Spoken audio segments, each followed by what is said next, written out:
नमस्ते. कसे आहात सगळे? मस्त ना? मी पण एकदम छान आहे. आपल्या एका यूट्यूबरने कॉमेंट लिहिली आहे, मॅडम 30+चे व्हिडिओ बनवा ना, म्हणजे 30+चे लोकांसाठी. आता 30+ हे एज का नाही, खूप सुंदर वय आहे. नुकतं तुम्ही कॉलेज शिक्षण संपवून नोकरीला लागलेले आहात.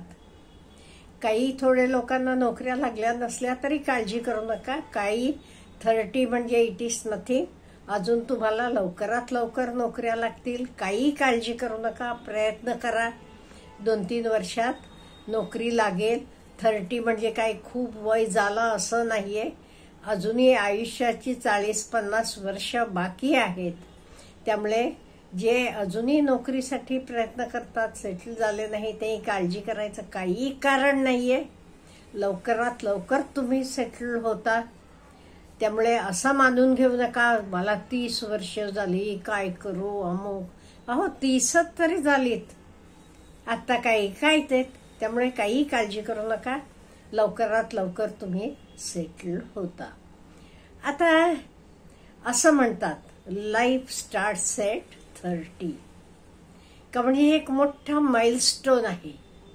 का माइलस्टोन आहे म्हणजे आतापर्यंत तुम्ही शिकत होता, आई वडिलांकडनं पैसे घेत होता. आता तुम्ही काय झालाय, 20 to 30 मध्ये तुम्ही बहुतेक सगळे, काही अपवाद सोडले तरी, आई वडिलांवर अवलंबून होता.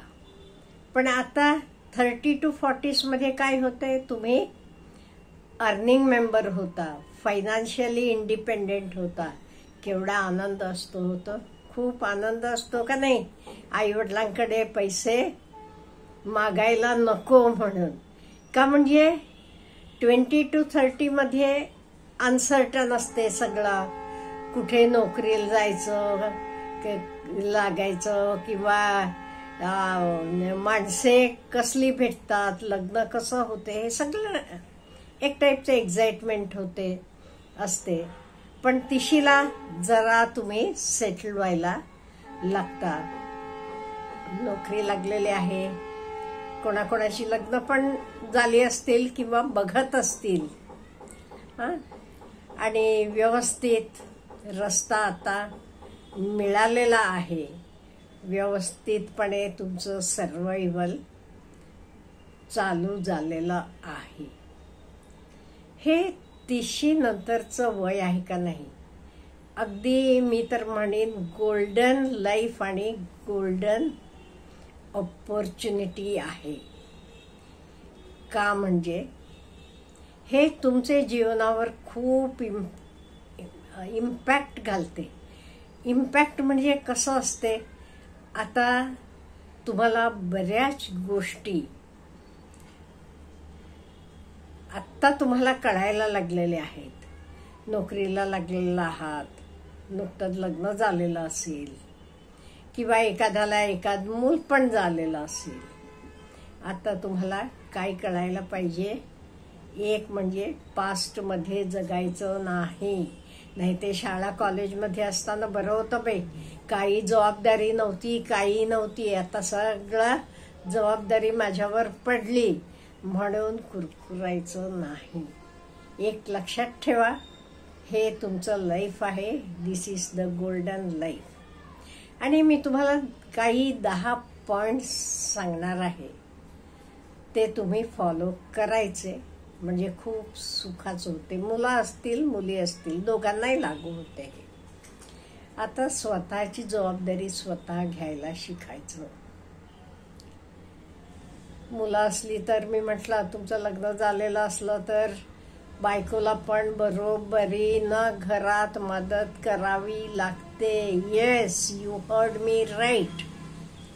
पूर्वी कसं बायका घरातच असायच्या, आता तुमच्या बायका नोकऱ्या करणाऱ्या असणार. त्यामुळे तुम्हाला पण त्यांचे बरोबरीनं त्यांना घरात पण मदत करायला पाहिजे. आईनं तुमच्यावर लाड करून ठेवले असतील एखाद वेळेस, नको रे बाबा मी करते म्हणून करायला लावलं नसेल, पण आता तसं नाही होणार. आणि मुलींना तुम्हालाही मुलाबाळांची जबाबदारी आलेली असते. गृहिणी म्हणून ते घराची जबाबदारी आलेली असते. घरात काय तुम्ही नोकरी करत असाल तर माहेरी आई डबा सुद्धा भरून अगदी तुमचे पर्समध्ये ठेवण्यापर्यंत किंवा गाडीत नेऊन डिक्कीत ठेवेपर्यंत करत होती. आता इथे तुम्हाला बाकीच्यांचं करून तुमचे करून घ्यावं लागते. त्यामुळे हा फरक दोघांमध्ये पडतो. जबाबदारी वाढलेली आहे, त्यामुळे काही कुरकुर न करता ती जबाबदारी आनंदानं प्रेमानं तुम्ही पेलायला पाहिजे. नंतर इथे तुम्ही ह्या वयोगटात you know yourself better. का म्हणजे आतापर्यंत काय होत होतं, आई वडील सांगत होते हे आणतं घे किंवा आणून देत होते सगळं, पण आता तुमचं तुम्हाला कळायला लागले. तुमचे काय प्लस पॉइंट्स आहेत, तुमचे काय मायनस पॉइंट्स आहेत, तुम्हाला काय आवडते काय नाही, what is right what is wrong, हे सगळं तुम्हाला कळायला लागलेलं आहे. त्यामुळे तुम्ही जास्त चांगले रीतीनं कुठलेही निर्णय घेताना, डिसिशन घेताना, का म्हणजे आता तुम्हाला what is right what is wrong कळते, what is good what is bad कळते, कुठला प्रोडक्टिव्ह आहे आणि कुठला अनप्रोडक्टिव्ह आहे, हे सगळं कळायला लागलेलं आहे. त्यामुळे तुम्ही योग्य प्रमाणे विचार करून योग्य ते दृष्टीनं तुम्हाला डिसिशन घ्यायला पाहिजे. आतापर्यंत आई बाबा डिसिशन घेत होते, तुम्हाला कधी काही लागत नव्हतं, पण आता उद्या तुमची मुलं झाली की मुलाला कुठल्या शाळेत घालायचं काय, हे सगळी तुमची तुम्हाला जबाबदारी आणि डिसिशन्स घ्यायला पाहिजे. ह्याच्या बरोबरीत ना कधी यस म्हणायचं कधी नो म्हणायचं हे पण कळायला पाहिजे. कुठल्या गोष्टीसाठी यस आणि कुठल्या गोष्टीसाठी नो. आणि हे सगळं करताना असं मनात आणू नका माझं काय आता शिक्षण झालंय सगळं झालंय. No, you have to keep on learning. तुम्ही जे काही नोकरी करत आहात तिथे तुम्हाला आणि पुढे जायला हवं असलं, आयुष्यात ग्रोथ करायची असली तर you should keep on learning. नोकरी करता करता नवीन नवीन काय काय येते तर सगळं आपल्याला शिकत जायला पाहिजे. नाही ते माझं काय झालं, कॉलेज झालं शिक्षण झालं असं नाही करून चालणार. आणि बी करेजियस. हे लाईफ तुमचं आहे, तुमचे तुम्हाला निर्णय घ्यायचा आहे, तुमचे तुम्हाला सगळं ठरवायचं आहे. त्यामुळे करेजियस व्हा. शॉर्टकट्स कुठेही वापरू नका. Shortcuts are always dangerous. आणि हार्डवर्कचं व्हॅल्यू समजून घ्या. मेहनत करायला शिका. नाही ते लहानपणी तुम्हाला वाटत असेल एकदा नोकरी लागली की काय सगळं संपलं, तसं नाही होत. नंतरही आपल्याला बरंच काही करावं लागते. आता फायनान्शियली तुम्ही इंडिपेंडेंट झालात, तुम्हाला पैसे आईबाबांकडे मागावं लागत नाहीये. पण उद्या कधी काही वेळ आली तर तुमच्या हातात पैसे असावे. त्यामुळे किती पैसे इन्व्हेस्टमेंट करायचे, काही फ्युचर प्लॅन्स, हे सगळं तुम्हाला व्यवस्थितपणे निर्णय घ्यायला पाहिजे. तुम्हाला जमत नसलं कोणतरी जाणकार व्यक्तीची मदत घ्या, कोणावर तुमचा विश्वास आहे त्यांचा, आणि हे सगळं तुम्हाला करायला पाहिजे. हे सगळं करताना तुम्हाला आई वडिलांशी प्रेमानं वागायला पाहिजे, बायको मुलांशी प्रेमानं वागायला पाहिजे. म्हणजे प्रेमानं वागून हे सगळ्या गोष्टी करायच्या आहेत. आणि आपलं पर्स्पेक्शन पण बदलायला यायला पाहिजे. तुमचे विचार लहानपणी होते तसेच आता असतील असं नाहीये. काय काय विचार आपल्याला बदलावे लागतात.